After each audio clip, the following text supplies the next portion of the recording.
that's how you do it. Another huge win for Alexandra Eala. This time Elina Svitolina on the receiving end. 5 days, 3 champions, 0 losses. That is the number sitting behind Alex Eala right now, and tonight she has to add a 4th name to that list, or the run stops here. Here's the run so far. Round 1, an Olympic gold medalist, down a set. She came back and won. Round 2, a defending champion, down 1-5 in the second set. She came back and won that one too. 2 matches, 2 collapses avoided, 2 signature wins. Tonight, round 3. And this one is different from the other 2, in a way almost nobody watching casually will notice until it's already happening. Before we get into it, if you're watching this from the Philippines, or anywhere else in the world tonight, drop your flag in the comments right now. Let's see exactly how far this run is traveling. Her opponent is Elina Svitolina, world number 10, 2nd seed, a 2020 Tokyo Olympic bronze medalist, a 4-time Grand Slam semi-finalist, 31 years old, with more big match experience than almost anyone left in this draw. Here's the part that makes tonight fascinating instead of just another tough match. Eala has already beaten her this year. Berlin, this past June, straight sets, 6-3, 6-4, on grass. So on paper, this looks like a repeat. A rematch she's already won once. Easy story to tell. It's not that simple. And here's why. Grass and hard courts are almost different sports wearing the same rulebook. On grass, the ball stays low, points end fast, and a player who strikes early and flat, exactly Eala's game, gets rewarded immediately.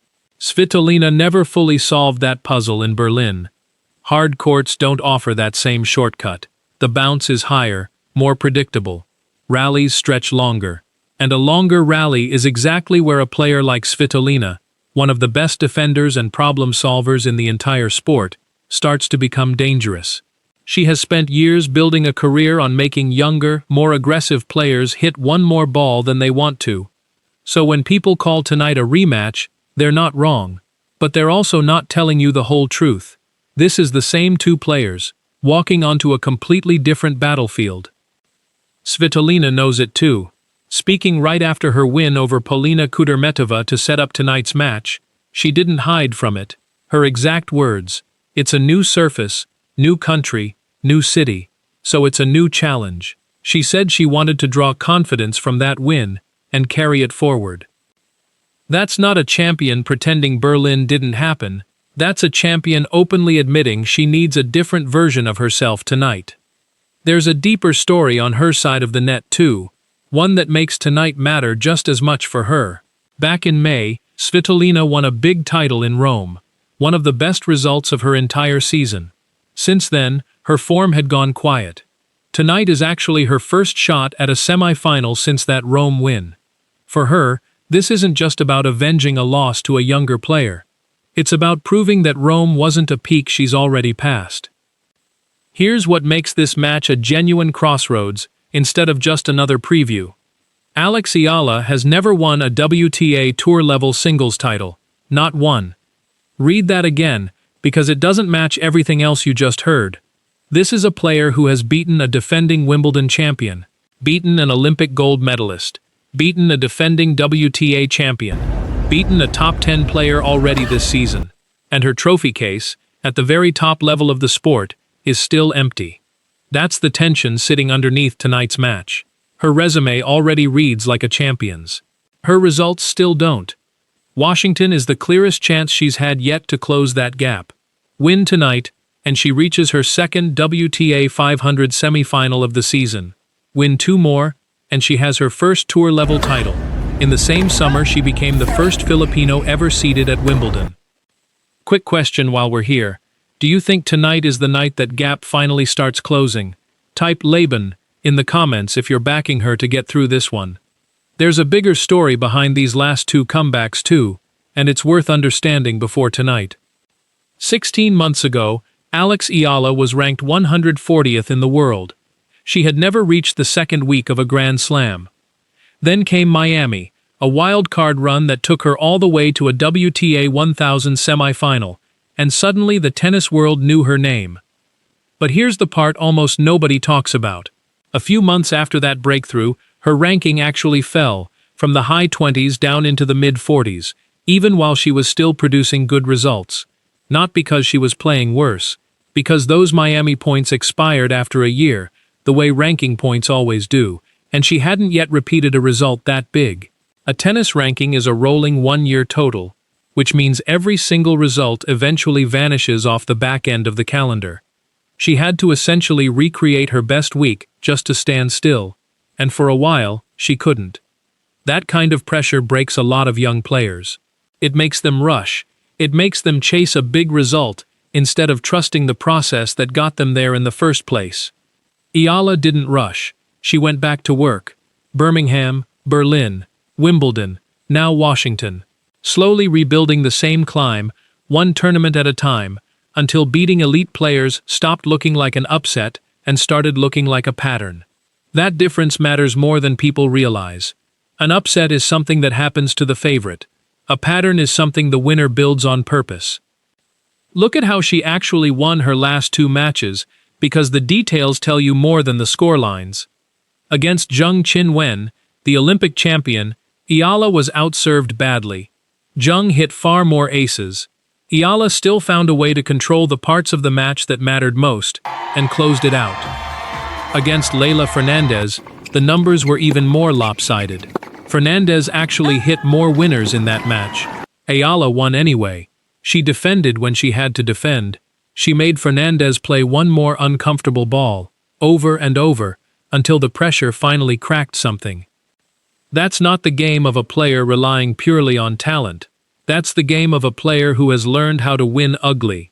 Professionals rarely demand a perfect version of themselves before they believe they can win. They use whatever version shows up that day and figure out how to make it enough.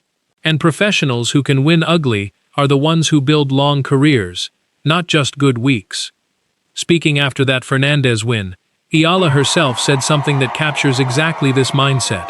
Her words, "I think everything's kind of a blur right now. I really made an effort to stay in the moment. No big declarations, no promises, just someone describing, honestly, what it actually feels like to survive pressure in real time." If you've been following her since before this run even started, drop a message for her below.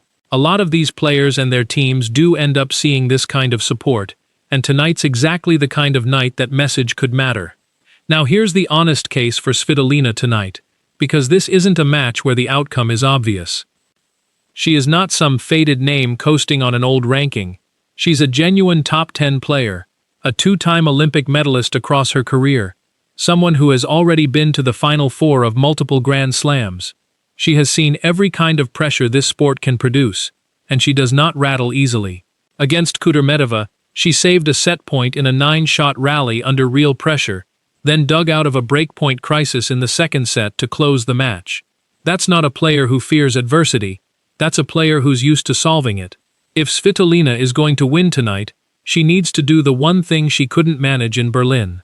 Take away Eala's rhythm early, extend the rallies, and force her into exactly the kind of grinding, patient tennis that Svitolina has built her entire career around.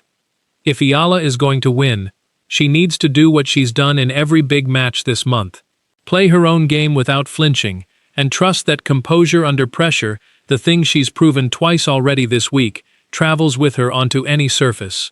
Here's what's actually riding on tonight, beyond just one result. A win moves her toward the world's top 25. It sets up a potential semi-final against the winner of Naomi Osaka and Elisa Cocchiaretto, another massive name waiting on the other side of this draw. It also keeps her firmly on track for a seed at the US Open next month, a milestone no Filipina has ever reached at a Grand Slam.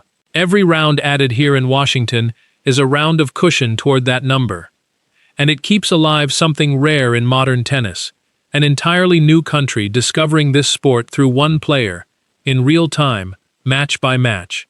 That's not an exaggeration. Reports out of this tournament have already noted that a huge share of ticket requests all week have been driven by one single question: when is Eala playing?